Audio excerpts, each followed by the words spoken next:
आदरणीय दोस्तों, यह गीत पहलवान म्यूजिक चैनल पर आप सभी श्रोताओं को देखने और सुनने को मिलेगा।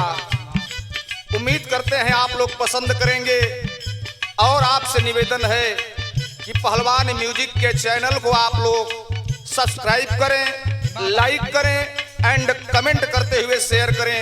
सभी से यही अपेक्षा है। अरे वाह, यह गीत एक सामाजिक परिवेश की गीत है। अरे वाह, आज के दौर में जमाना कहां से कहां जा रहा है। कवि ने कलम उठाया, एक परिवार के बीच की दर्द को बता रहा है। क्या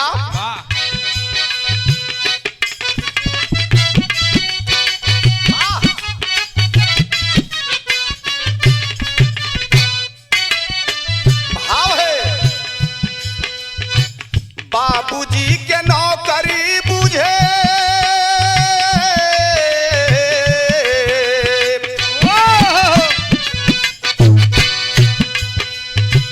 बाबूजी के जो कर बूझे, महाई के नौकर जुगवा वो कर आ गइल।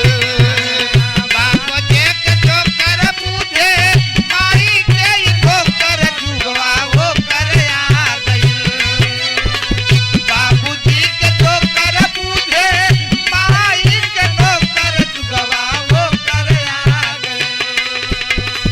बाबूजी के जो कर बूझे, महाई के नौकर जुगवा वो कर आ गइल। वो जुगवा वो कर आ गइल। जे भाई के मारे ठोकर जुगवा वो कर आ गइल। जुगवा वो कर आ गइल। भाई के मारे ठोकर जुगवा वो कर आ गइल। जुगवा वो कर आ गइल। ये भाई के मारे ठोकर जुगवा वो कर आ गइल। जुगवा वो कर आ गइल। बाहर आज के जमाना, आज की जनरेशन, आज की युवा पीढ़ी माँ को भूलते जा रहे हैं, पिता को भूलते जा रहे हैं, दादा को भूलते जा रहे हैं। लेकिन लगाव किससे ज्यादा है? लिखा गया,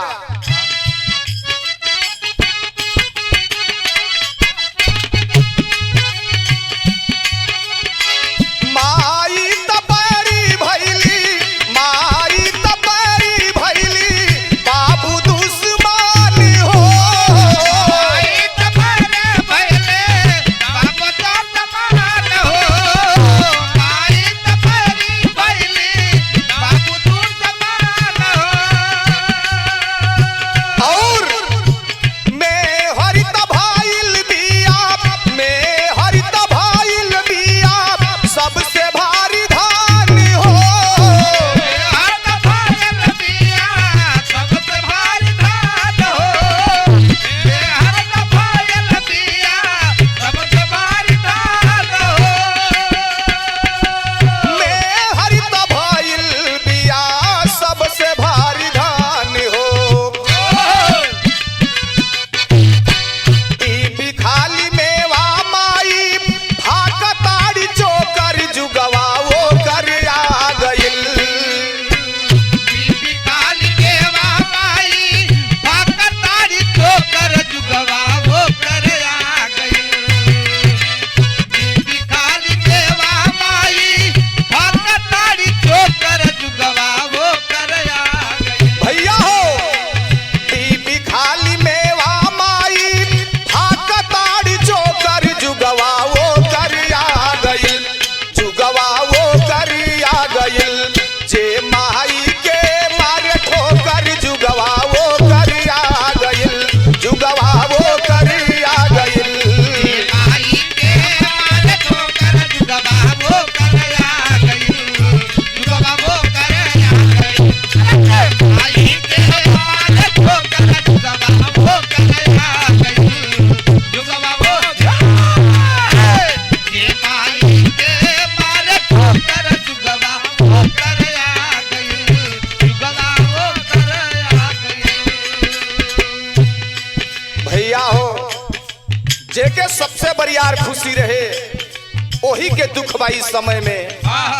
80% जमाने के लोग उसी रास्ते पर चल रहे हैं। वो है माई लोढ़ा लेके परिछावन करे, वो है माई हर अखबार अपने बिटिया के लेके विदाई करे। लेकिन आज होत का बा,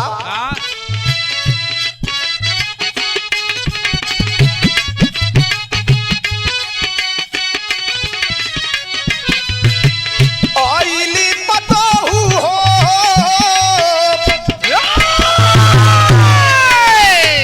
आइली पतोहू लोढ़ा से पार छाइली।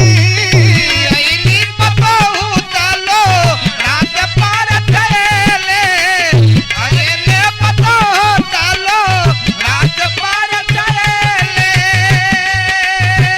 दौरा के डेग हो दौरा के डेग हो जे खानी घर धैली।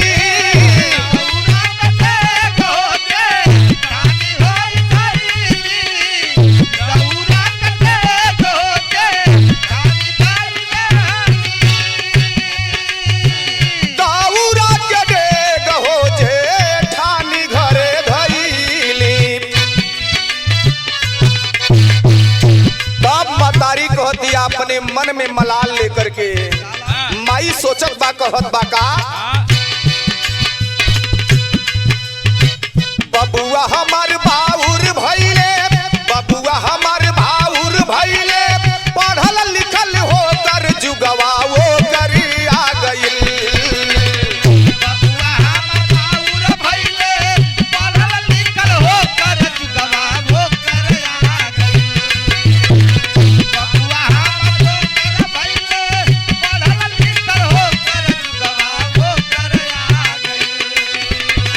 बबुआ हमार बाउर भइले पढ़ल लिखल होकर जुगवा वो करी आ गइल।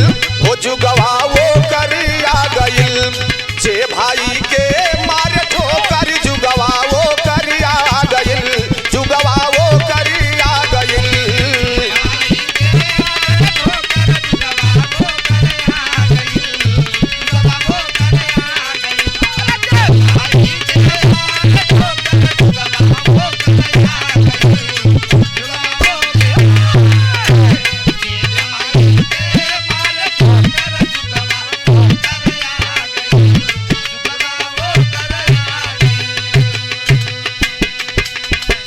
लेकिन भैया हो, समय को देखिए, संस्कार को पहचानिए, संस्कृत को सहेजिए, वरना जमाना बिगड़ जाएगा, लोग बिगड़ जाएंगे। आखिरी लाइन में कहना है,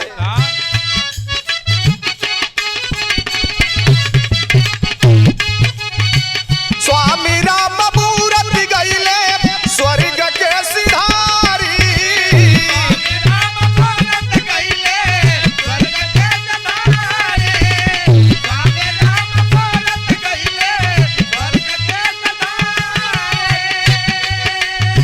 राम निवास कवि जी हो कविता सवारी।